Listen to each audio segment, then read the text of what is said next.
Мұқағали Мақатаев, үш бақтым. Оқитын Каравянская лилия. Домбырада ойнайтындар Бекешева Әсел Дүйсенбаевна, Исаева Милена.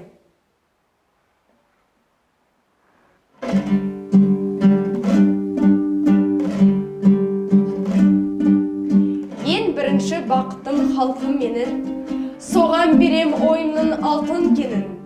Ол бар болса, мен бармын, қор болмаймын. Қымбатырақ алтыннан нарқым менің. Ал екінші бақытым тілім менің. Тас жүректі тілімен тілім дедім. Кей-кейде дүниеден түнілсем де, қасиетті тілімнен түнілмедім. Бақытым бар үшінші отан деген. Құдай деген кім десе отан дерем. Оты сөнген жалғанда жан барсын ба? Ойланбай-ақ кел дағы отал менен. Түтін түтет, өз өрбі көгере бер. Немерелер көбейсін шөберелер. Жадында ұста жақсылық көпейбесін.